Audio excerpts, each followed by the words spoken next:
Ladies and gents, I like to talk about big new RuneScape updates, and this is big news. After nearly 20 years, the Torags Hammers are finally getting some love. These bad boys came out in May 2005, and I don't know whether it's more depressing that it's taken 20 years for them to get an update, or that I'm still here playing the game. I don't know. I really don't know. Torags Hammers have had a fair bit of slander over the years, and it's understandable. Look at these bad boys. I want to go crushing some skulls with this thing, but instead it's kind of like... And it's got this kind of cool animation, but it only hits once. It's just completely overshadowed by every other piece of Barrow's gear. Well, that is about to change. The latest player poll at the time of recording this video has some huge item changes proposed. I'll get onto the more controversial one that's going to change the RuneScape meta in a minute. The Torags Hammers, though, are finally going to hit twice.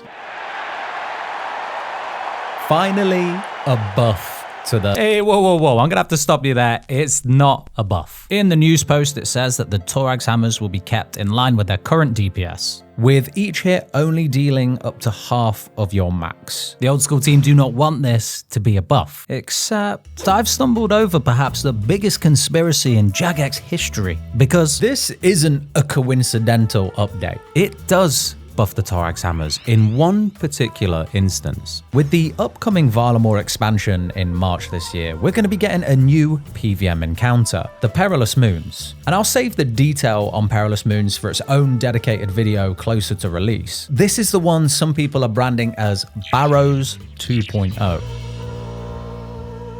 Now, we actually know very little about how this encounter is going to work, but we do know that Jagex are doubling down on defense being the key stat.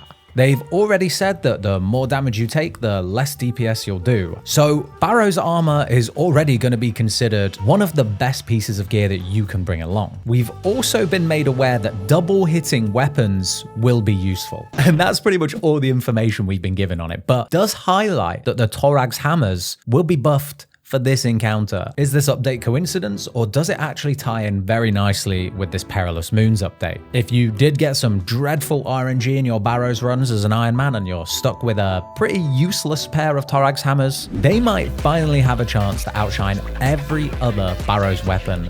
Maybe just for this encounter though. In before the hammer stonks go through the roof. It's still a shame, in my opinion, that the full set effect of Torags reduces run energy of the thing you're hitting, because how often do you see Torags being used in PvP? I mean, I still think it needs some love in its set effect that will make it more useful all around the game rather than in like one particular instance. But hey, that's just me. Baby steps. You know, we've got it double hitting. A win is a win. A win is a win. I don't care what y'all say. A win is a win. There was also another double hitting weapon revealed in this potential update, and they are the Sulphur blades. Again, I'll probably cover that within the Perilous Moons video. Now, the big and slightly controversial update that may be coming as part of this poll are the potential rewards from another new quest, the Defender of Varrock. This quest is going to be a prerequisite for While Gothic Sleeps, another really big quest that I covered in my last video. Go check that out if you haven't already. There's some really big things coming from that. Completing the Defender of Varrock is going to give us access to a new zombie variant,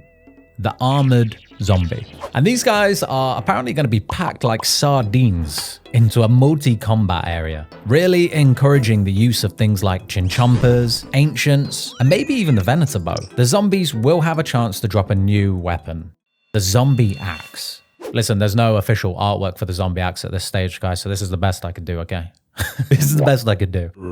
Now, why is this causing any sort of a stir in the RuneScape community? Well, the Zombie Axe is being plugged into a gap between getting your Dragon Scimitar and your Abyssal Whip. But take a look at some of the stats of the Zombie Axe.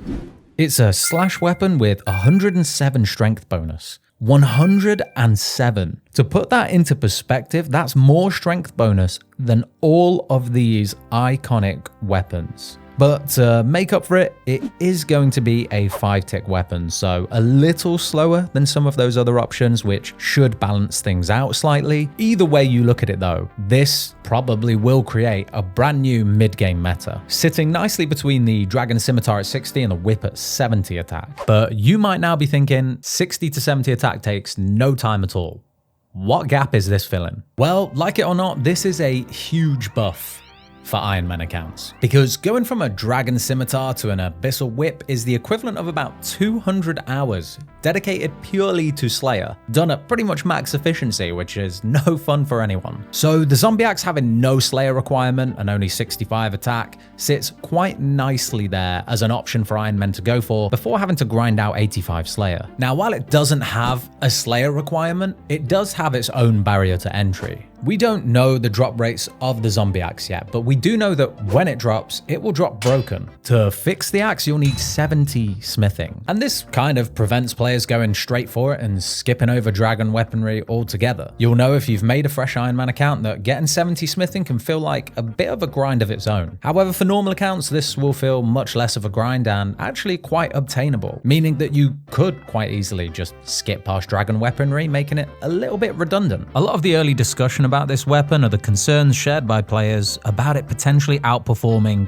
most other mid-game weapons. And I'm not going to get into the whole DPS side of things, but I do think it's important to understand what Jagex are trying to do here. There is definitely a bit of an issue when it comes to weapon diversity at multiple stages of that mid-game journey. I'm sure at some point you've stumbled across a weapon and thought, hey, this looks cool, only to find out that it's either totally useless or just not better than anything you've already got. Efficiency scape.